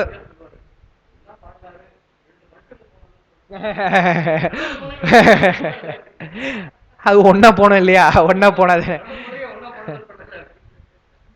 அதாவது களவு வழக்கையா இருந்தா அச்சம், ஒன்னா போக முடியாது. கற்பு வழக்கையா போனதுக்கு அப்புறம் அது ஒரு வகையான அச்சம், அவங்க முதல்ல போயிடுவாங்க, ஒரு பின்னாடியே வருவார், லக்கேஜ் எல்லாம் எடுத்துட்டு வருவார்ல, அந்த மாதிரி இல்லறத்துக்கே ஒரு. அதனால அப்பர் சொல்ல போல இருக்கு. அதனாலதான் பெருமானுடைய சிறப்பான அடையாளமே என்னன்னா அர்த்தநாரீஸ்வரராக இருப்பது. ஒரு பெண் உருவமாக இருப்பது தான் தொன்மை கோலம், சிறந்த வடிவம். மாகவிஸ்வர முகூர்த்தத்திலே அது கிடையாது, மீறின ஒரு வடிவம்னு சொல்லுவாங்க. ஏன்னா அது அவனாலதான் முடியும் என்று சொல்லி, இல்லைன்னா வாரியார் சாமி சொன்ன மாதிரி தான், முடிந்தால் அடக்கிப்பார் இல்லது அடங்கி போ அப்படின்னு சொன்னார் இல்லையா, அந்த மாதிரி போயிடும். அந்த வண்டுகள் சொல்லும் பொழுது திணைத்தனை உள்ளதோர் பூவினில், அதுதான் இவர் சீகேஸ் எழுதுறார். அந்த வண்டுகள், அவரு எனக்கு சிரிப்பா வந்தது படிக்கும். அந்த வண்டுகள் என்பது மாணிக்க வாசகர் பாடினார் இல்லையா, அந்த பரம்பரையில வந்த வண்டுகளாம். அருமையான ஒரு நயமான உரை அது. அவர் என்ன பண்ணார், திணைத்தனை உள்ளதோர் பூவினில் தேன் உண்ணாதே, நீ பூல போய் கொஞ்சம் கொஞ்சமா எடுக்கிற வண்டே, ஒரு பூலையும் போய் எடுத்து நீ எப்ப தேனை சேர்த்து நீ சாப்பிட போற, கஷ்டம் உனக்கு. ஆனா ஒரு தேன் இருக்குது. அந்த தேன் எப்படின்னு சொன்னா, நினைத்தோறும் நீ போய் எடுக்க வேண்டியதில்லை, நினைச்சாலே இன்பமா இருக்கும். நினைத்தோறும், காண்தோறும், பேசுந்தோறும், எப்போதும் அனைத்து எலும்பு உள்நெக. இந்த தேன் நாக்கில் வச்சு அது நாக்கில் தடவினாதான் இனிக்கும். சும்மா தேனை பார்த்த உடனே தெரியாது, அது அப்பதான் அந்த சுவை தெரியும் இல்லையா. ஆனா இது எப்படின்னு சொன்னா, அனைத்து எலும்பு உள்நெக. அவர் சொல்ற, என் எற்புத்துறை தோறும் ஏற்றினு பண்ணார் இல்லையா முன்ன, அது மாதிரி உள்நெக ஆனந்த தேன் சொரியும் குனிப்புடையானுக்கே சென்றுதாய் அப்படின்னு பாடுறார். அந்த குனிப்பு என்பது நடனமாக ஆடுறார் பெருமான் என்று சொல்லி, அந்த வண்டா அது அந்த பரம்பரையில வந்த வண்டா இருக்கவே என்ன பண்ணுதா, இது விபூதியெல்லாம் பூசிக்கிட்டு போல்வது போல போகுது என்று சொல்லி சொல்றாங்க. ஞானசம்பந்தர் ரொம்ப அருமையா சொல்றார். இதனுடைய அடிப்படையில தான் சேக்கிழார் சொல்றாருன்னு சொல்லி உரையாசிரியர் எழுதுறாங்க. அது உண்மைதான். சேக்கிழார் பெருமான் அதெல்லாம் ரொம்ப வியப்பா இருக்குது. நாமெல்லாம் இவ்வளோ தொழில்நுட்பங்கள் எல்லாம் வளர்ந்தும் கூட முழுமையா ஆழ்ந்து படிக்கிறோமா? இப்போ போட்டா உடனே இதில் வந்துடும், இணையதளத்தில் வந்துடும். அவர்லாம் எவ்வளோ சிரமப்பட்டு படித்தார், எவ்வளோ ஆழ்ந்து படிச்சிருந்தா அவருடைய திருமுறை செய்திகள்லாம். இப்போ தில்லையினுடைய ஊமை சொல்றாருன்னா, மூவருடைய பாட்டில் இருக்குதுன்னா அதை தான் எடுத்து இவர் சொல்லுவார். நாட்டு சிறப்பில் புறா ஒன்று சொல்ல மாட்டார், கற்பனையில் சொல்ல மாட்டார். அவங்க பார்த்து அனுபவத்தில் சொன்னது அதை சொல்லுவார் சேக்கிழார் பெருமான். இது பாருங்க, இந்த பாட்டு பாருங்க. சேராடு செழுங்கழுநீர் தாதாடி மது உண்டு சிவந்த வண்டு வேறாய உருவாகி செவ்வழினர் பண்பாடு மிழலையாமே. மேகராகு குறிஞ்சி பண்ணுது. மிழலையில பாடும்பொழுது சேராடு செழுங்கழுநீர் தாதாடி அதெல்லாம் விட்டுருங்க. சேற்றில இருக்கக்கூடிய அங்க செங்கழுநீர்ல இருக்க அந்த மது உண்டு சிவந்த வண்டு என்ன பண்ணுதான், வேறாய உருவாகி அந்த மகரந்த பொடிலாம் மேலப்பட்ட உடனே வேறாய உரு, அந்த வேறாய உரு என்பதுதான் என்ன பண்றார், எடுத்து சேர்க்கிறார். அது திருநீர் பூசி கொண்டுள்ளது போல் இருக்கிறது என்று பாடுகிறார். அது மட்டும் இல்லை, ஞானசம்பந்தர் அவர் ரொம்ப இசை சொல்லக்கூடியவர் இல்லையா. அது பாடக்கூடியது கூட எப்படி இருக்குதான், செவ்வழியில பாடுதான். செவ்வழினல் பண்பாடு மிழையாமே. ஒரு ஐயா வேடிக்கையா சொன்னார். எனக்கு அவர் சொன்ன உடனே எனக்கு அதான் ஞாபகம் வருது. உள்ள நம்ம அறக்கட்டளையில சென்ற வகுப்புல கொடுத்த குறிப்பெல்லாம் எங்கன்னு சொன்னா, அணில்லாம் இங்க நிறைய இருக்குது, அணில் எடுத்துட்டு போயிடுச்சு அப்படின்னாரு. பொதுவா நம்ம என்ன சொல்லுவோம், எலி கடிச்சிருச்சு அணில் கடிச்சிருச்சுன்னு சொல்ல. இவர் என்ன சொன்னார் தெரியுங்களா, அணில் பெரிய புராணம் படிக்கிறதுக்காக எடுத்துட்டு போயிருக்குது போல இருக்குது அப்படின்னாரு. இதெல்லாம் ஞானசம்பந்தருடைய அந்த படிக்கிறோம் கேட்கிறோம் இல்லையா, அதனுடைய அந்த வாசத்துல வரக்கூடியது. என்ன அவர் சொல்றார், நயம் அங்க போயிட்டு கிளிக்கு கீச்சு கீச்சுன்னு சொல்லுது சொல்ல வேண்டியது வேற. அந்த கிளி ரொம்ப மைன்யூட்டா படிக்கக்கூடிய கிளியா இருக்குதான். அங்க இருக்கிறவங்களாம் வேதத்தை சொல்றாங்க இல்லையா, பாரிசையும் பண்டிதர்கள் ஒரு நாள் 2 நாள்ல பண்ணாலும் பயின்றோதும் ஓசை கேட்டு, இது கேட்டு என்ன பண்ணி அவங்க பாடிட்டு இருக்கிறாங்களா, இது உட்காந்து வா நான் பொருள் சொல்றேன்னு சொல்லுதான் கிளிகள் எல்லாம். வேரிமலி பொழில் கிள்ளை வேதங்கள் பொருள் சொல்லும் மிழையாமை. நல்ல ஒரு நயம் அது. இவங்க பாடிட்டு இருக்கிறாங்களா, இது ஒரு படி மேல போயிடுச்சு, வா வா வா நான் பொருள் சொல்றேன் என்று சொல்லி வருது என்று கிளிய பண்ணார். அதே மேலையில தான் என்ன பண்றார், கவிபாட அந்த மாதிரி. அதான் இதெல்லாம் அறிவுள்ள பொருள். அது சும்மா நயம் தான். அது என்னவோ பெருசா சொல்லுவாங்க அவங்க, கட்டுத்தறியும் கவி பாடும்னா எங்க பாட போகுது. ஆனா கிளி சொன்னா, கிளியெல்லாம் இது உண்மை. நான் 2-3 இடத்துல பார்த்துருக்கிறேன்.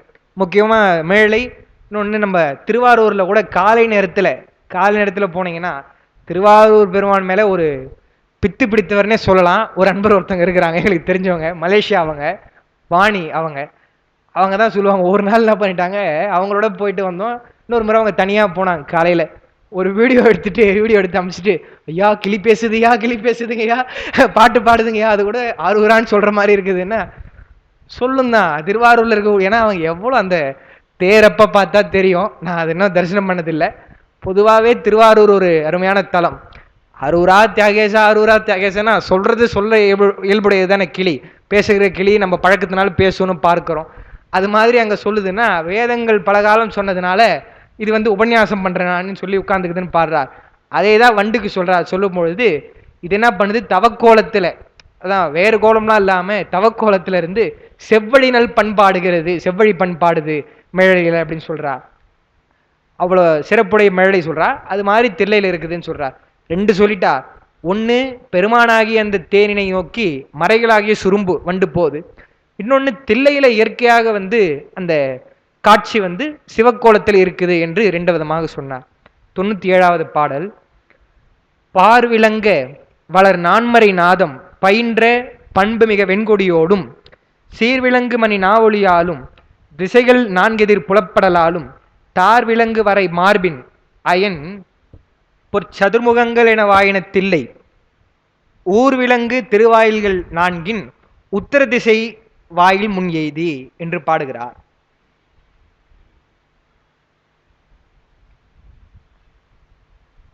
உத்தர திசை என்று சொன்னால் வடக்கு திசை. அவர் அந்த எல்லையில போகும்பொழுது வடக்கு திசை வழியாக போறார். அந்த மாதிரி ஒருத்தருக்கும் திசை சொல்றார். என்ன ஒரு இதுன்னா 4 பேரும் 4 திசையில போறாங்க தில்லையில. அப்படி போறதுனால என்ன சொல்றாங்கன்னு சொன்னா 4 பேரும் அடையக்கூடிய இடம் ஒன்று. எது? தில்லை சிற்றம்பலம். 4 பாதையில போடுறாங்க. நமக்கு 4 சொல்றோம் இல்லையா? சரியை, கிரியை, யோகம், ஞானம்னு சொல்றோம் இல்லையா? எனவே வீடு பேர் தரக்கூடியவன் ஒருவன். ஒருவன்னா ஒருவன் அர்த்தம். இன்னொன்று ஒப்பற்றவன் நம்ம பெருமான். அவனை அடைவதற்குரிய வழிகளாக சரியையில போனோம், கிரியை யோகமாக போய் பின்பு ஞானத்திலே தான் பெருமானை அடைய முடியும். 4 வகை மார்க்கங்கள் போல இருந்தாலும் அது ஒரு படிநிலைகள் தான். கடைசியா பெருமானை அடையணும் என்பது போல ஒரு போன அந்த இதுல இல்லாம 4 பேரும் 4 திசைகளை போறாங்க. இன்னைக்கும் நீங்க அந்த இதுல கோபுரத்துல பாத்தீங்கன்னா தில்லையில போட்டிருப்பாங்க பக்கத்துல, இது இவர் சென்ற வழி, மாணிக்க வாசகர் சென்ற வழி, அப்பர் பெருமான் சென்ற வழி என்று சொல்லி. ஆமா, சுந்தரர், ஞானசம்பந்த பெருமான், அது மாதிரி போட்டிருப்பாங்க. பெரும்பாலும் அந்த தேர் இதுக்கு பக்கத்துல இருக்கிறது தான் போவாங்க, எல்லாரும் போவாங்க. அப்படியே உள்ள போய் நடராஜர் போறதுக்காக. பார்விலங்க வளர் நான்மறை நாதம். நான்மறை நாதம் என்று சொன்னால் உலகங்கள் எல்லாம் விளங்குமாறு. ஏன்னா இது வேள்வியினுடைய பயனே சொல்லுவாங்க இல்லையா? மாதம் 3 மழை பெய்வதில் வேள்வி செய்வதனாலாம் மழை பெய்யும், கற்புடை பெண்களால் பெய்யும் அப்படின்லாம் சொல்லுவாங்க. அது மாதிரி உலக பயன்களுக்காக வேள்வி செய்தல் உண்டு. அது மாதிரி உலகம் விளங்க வளர் நான்மறை நாதம், வேதத்தினுடைய ஒளி. நாதன் தான் ஒளி. இந்த இடத்துல பயின்ற பண்பு மிக வெண்கொடியோடும், அந்த நாதம் பயின்ற பண்போடு வெண்கொடி என்று சொன்னால் அப்பர் கூட பாடுறார் இல்லையா? திருவாரூர்லையும் பாடுறார், இன்னொரு இடத்துலையும் பாடுறார். வீதிகள் தோறும் வெண்கொடி விமானங்கள் ஆதி ஆரூர் ஆதிரை நாளால் அது வண்ணம்னு பாடுறார். அப்புறம் விதானமும் வெண்கொடியும் இல்லா ஊரும், அதான் ஊரே இல்லைன்ட்டார். விதானம் வெண்கொடி திருக்கோயில் இல்லாத திருவில்லூரும்ல சொல்றார். அப்ப வெண்கொடிகள் என்பது முக்கியம்னு பார்க்கிறோம். அதெல்லாம் ஒரு விழாவினுடைய அறிகுறி, மங்களம். அதனால அந்த வெண்கொடியோடும் சீர்விலங்கு மணி நா ஒளியாலும், பெருமை பொருந்திய மணிகள் அதனுடைய ஒளின்னு சொன்னா இந்த வாயில்கள் எல்லாம் கட்டி வைப்பாங்க, இப்ப கூட கட்டி வைப்பாங்க இல்லையா? அது பெல் சவுண்ட், அது பார்ப்பதும் ரொம்ப அழகா இருக்கும். நல்ல ஒரு நாதம் எப்பயே கேட்கும். அந்த மணியினுடைய ஒளியாலும், மணினா அந்த நாக்குன்னு சொல்லுவோம் இல்லையா? அதனுடைய ஒளியாலும், திசைகள் 4 எதிர் புலப்படலாலும், 4 திசை இருக்குது தில்லைக்குன்னு பார்க்கிறோம், பெரிய வாயில்கள். அதனாலும் எப்படி தில்லை இருக்குதான், தார் விலங்கு வரை மார்பின், மாலை அணிந்த மார்புடைய அயன், அயனாகிய பிரம்மனை போல இருக்குது தில்லைன்றார். அயன் பொற்சதுர்முகன், பொன் என்று சொன்னால் அழகு, அழகுடைய சதுர்முகங்கள். சதுர்முகம்னா 4 முகம், சதுர்னா 4 வடமொழியில். சதுர்முகங்கள் என வாயின தில்லை. பிரம்மனுடைய 4 முகங்கள் போல 4 வகையான அந்த வாயில்களுடையது தில்லையாம். அந்த தில்லை ஊர் விலங்கு திருவாயில்கள் 4இன் அப்படி இருக்கக்கூடிய 4 திசையில உத்தர திசை வாயில் முன் எய்தி வடக்கு திசைக்கு நோக்கி அவர் போறாருன்னு பார்க்கிறோம். இது என்னன்னா 3 அடிகள் தில்லைக்கும் பொருந்தும், பிரம்மனுக்கும் பொருந்தும். பார்விலங்க வளர் நான்மறை நாதம். பிரம்மாவும் வேதத்தை படிப்பவர்.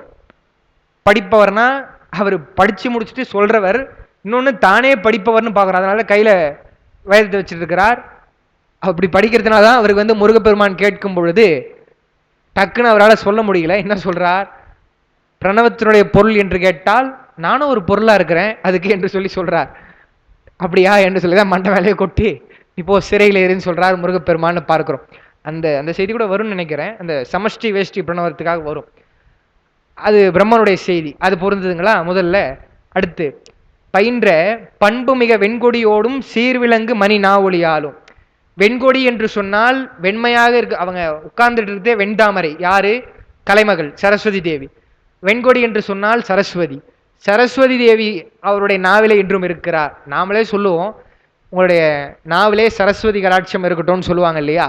அது மாதிரி அவருடைய சக்தியே சரஸ்வதி தானே. அதனால அவருடைய நாக்கில் என்றும் இருந்து வேதத்தை அந்த அம்மா சொல்றதுக்கு இருக்கிறாங்க. திசைகள் 4 எதிர் புலப்படலாலும், 4 திசைகள் அவருக்கு 4 முகங்கள் இருப்பதுன்னு பார்க்கிறோம். அதுபோல் தில்லையும் பிரம்மனும் ஒப்பாக இருக்கிறார்கள். ஒப்புனா ஒப்புல, அதை விட தில்லை எவ்வளவு சிறப்புடையது, ஒரு நயத்துக்காக சொல்றார் என்று பார்க்கிறோம். 98வது பாட்டு. அன்பின் வந்து எதிர்கொண்ட சீரடியார்.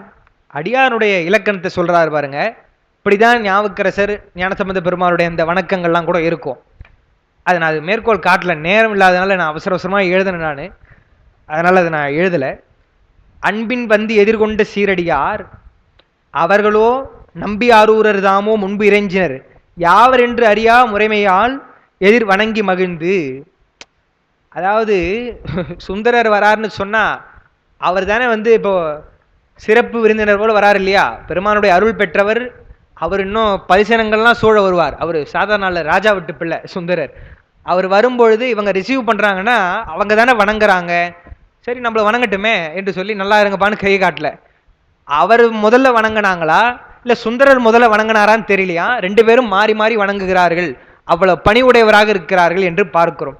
அந்த பணிவு தானே தவிர சரி வணங்கட்டுமே நம்ம தான் பெருமானுடைய அருள் பெற்றுட்டோமே என்ற எண்ணம் அவர்களுக்கெல்லாம் வந்ததே கிடையாது. கொஞ்சம் தவறி கூட வந்தது கிடையாது. ஏன்னா அப்படி வந்தவங்களா இருந்தா ஊர் எல்லை வந்து வணங்குவாங்களா இல்ல ஊருக்குள்ள போகாம இருப்பாங்களா? எவ்வளவு அந்த பக்தி பாருங்க அவர்களுக்கெல்லாம். அதுதான் சொல்றார், அன்பினால வழிபடுகிறார்கள் ரெண்டு பேரும். யாவர் முன் இறைஞ்சினர் என்று அறியாமுறைமையால் அவ்வளவு விறுவிறுவிறுன்னு வந்து வணங்குறாங்களா. அதுதான் நம்ம இவருக்கு சொல்லுவாங்க, வெற்றவே அடியார் அடிமிசை வீடும் குலச்சிறை எனும் இவர் பணியன்னு சொல்றார் ஞானசம்பந்த பெருமான். அதுனா வேற நிலை. அது இந்த இப்போ சொல்றாங்க இல்லையா வேற லெவல்னு சொல்றாங்க இல்லையா, அது மாதிரி வெற்றவே அடியார் அடிமை செய்யணும்னா என்ன தெரியுங்களா? இப்ப பேச்சு வழக்கில் சொல்றோம், அட நீ வேறப்பா சும்மா சும்மா செய்யாத அதை அப்படின்னு சொல்றோம் இல்லையா, அது மாதிரி அடியார் வந்தாரு ஒரு முறை வணங்கிடுவான்னு இல்லையா, குலச்சிறையார் வணங்குவாங்களாம். வணங்கி இங்க வராரு, இப்ப ஞானசம்பந்தர் வராருன்னு வச்சுங்களேன், அங்க வணங்குவார், பூர்ண கும்ப மரியாதை வச்சு வணங்குவார். இங்க வந்து நிக்கிறாரா பஞ்சபுராணம் பாட போறாரு ஞானசம்பந்தர், அதுக்கு முன்னாடி ஒரு முறை வணங்கிடுவார்.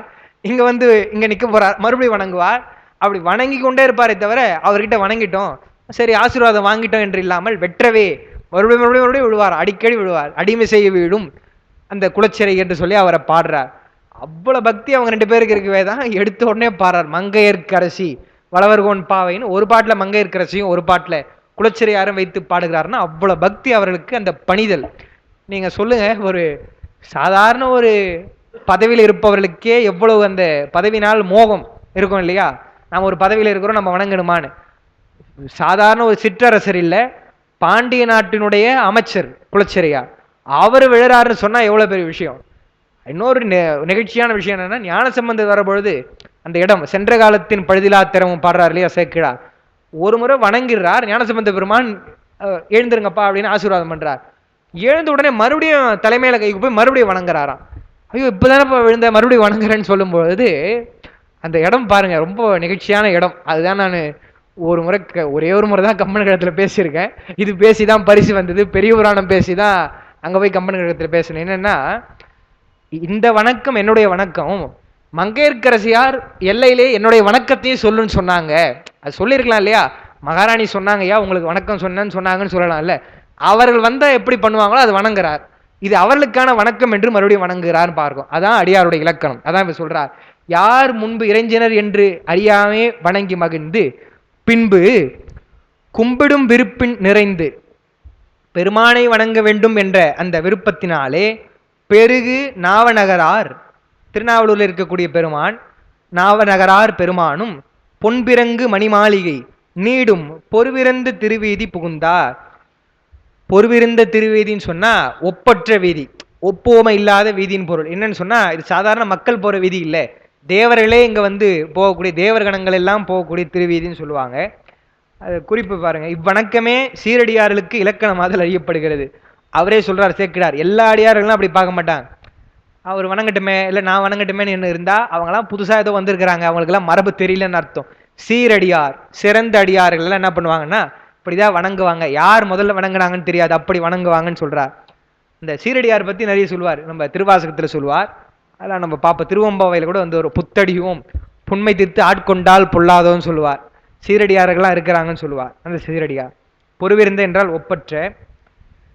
இது இது பெரிய புராணத்தை தான் நம்ம மேற்கோள் காமிச்சிருவோம், அதை நான் எழுதாம விட்டுட்டேன். பெரிய புராணம்னு போட்டுங்க பக்கத்துல அந்த மேற்கோள். மாதவங்கள் நல்கும் திருவீதி நான்கும் தொழுது அங்கன் அழ்கும் திறம் அஞ்சுவார் சண்பை ஆண்டகையார். ஞானசம்பந்த பெருமான் தில்லை தரிசனம் செய்ய வரும்பொழுது அந்த தில்லையினுடைய வீதியிலே தங்குவதற்கு அஞ்சுகிறாராம். அஞ்சுதான் திருவேட்களத்தில் போய் தங்குகிறார் என்று சொன்னால் எவ்வளவு பெரிய விஷயங்க இது. ஞானசம்பந்தர் 3 வயசுலேயே பெருமானே நேரடியாக உமையம்மை மூலமா ஞானப்பால் அடிசில் தருகிறார்.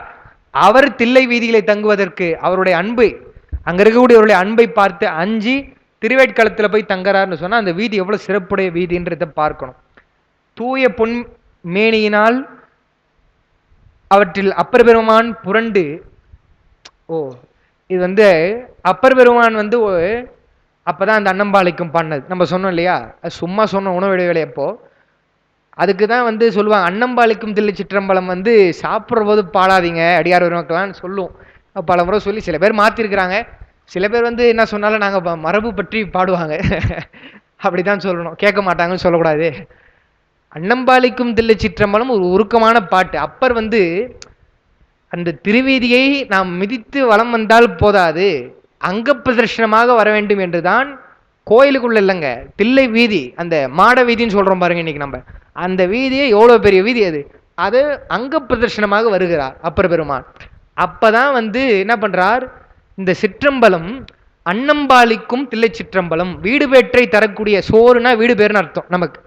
அதனாலதான் மாணிக்க வாசகர் சோறு பாதகமே சோறு பற்றினவா தோல் நோக்கம்னு பாடினார். வீடு பேறு தரக்கூடிய தில்லை சிற்றம்பலம் என்று பாடிதான் அது இன்னம் பாலிக்கும் இப்பிறவியே என்று பிறவியை வேண்டுகிறார். பிறவியில அவருடைய தில்லை தரிசனம் இருக்கும்னு சொன்னா தாராளமா இருக்கட்டுமே பிறவி என்று வேண்டுகிறார். அதைத்தான் எல்லா அருளாளர்கள் வேண்டாங்க, இவர் வேண்டுகிறார்னு பார்க்கிறோம். அது சொல்லும் பொழுது எப்படி சொல்றார், அந்த சிறப்புடைய வீதி என்பதனால் பொய்ப்பிறவி பிணியோட்டும் திருவீதி. பெருமான் இல்லை, அந்த திருவேதியே அவ்வளவு சிறப்புடைய. பொய்ப்பிறவி பிணி ஓட்டும் திருவீதி புரண்டு வளம் கொண்டு போந்தே, புரண்டு வளம் கொள்ளுகிறார்னு சொன்னா அங்க பிரதர்சனமாக வருகிறார் என்று பொருள். அவ்வளவு சிறப்புடைய வீதி என்பதனாலதான் இவ்வளவு சொல்றார் சேக்கிழார் பெருமான்னு பார்க்கிறோம். அந்த வீதிக்குள்ள நம்முடைய சுந்தரமூர்த்தி சுவாமிகள் புகுந்தார்னு சொல்றார். அதற்கப்புறம் தான் தில்லை தரிசனத்துக்கு போகிறார். ஒரு முறையாக எங்கெங்கெல்லாம் வணங்கணும் எப்படி செய்யணும் என்பது போல சொல்றார். அவருடைய தில்லை தரிசன பாட்டு ரொம்ப அருமையான பாட்டு, மிக முக்கியமான பாட்டு. அதனுடைய பாட்டு தான் நம்ம இதில் கொடுத்துருப்போம். குறிப்பெல்லாம் அடுத்த வகுப்பில் நம்ம கொடுக்கலாம் என்று சொல்லி இந்த அளவிலே நிறைவு செய்கிறோம். இப்படி தொடர்ந்து பெரிய புராணத்தினை சிந்திப்பதற்கு ஒரு அரிய வாய்ப்பளித்த நம்முடைய சிவஞான அருள்நெறி அறக்கட்டளையினுடைய நிறுவனர் ஐயா அவர்களுக்கும், இருந்து கேட்ட பெருமக்கள் உங்கள் அனைவருக்கும் என்னுடைய நெஞ்சாத நன்றியை தெரிவித்து, இந்த வகுப்பிலே சிறப்பாக புதிய அன்பர்களாக வந்திருக்கிறாங்க. முக்கியமாக அடியன் மீது அன்பு கொண்டு அகிலா அம்மா அவர்கள் வந்திருக்கிறார்கள். என்னுடைய அழைப்பை ஏற்று என்னுடைய நண்பரும் வந்திருக்கிறார், தினேஷும் வந்திருக்கிறார். அவருக்கும் என்னுடைய தனிப்பட்ட நன்றியையும் சொல்லி மீண்டும் உங்கள் அனைவருக்கும் நன்றியை சொல்லி நிறைவு செய்கிறேன்.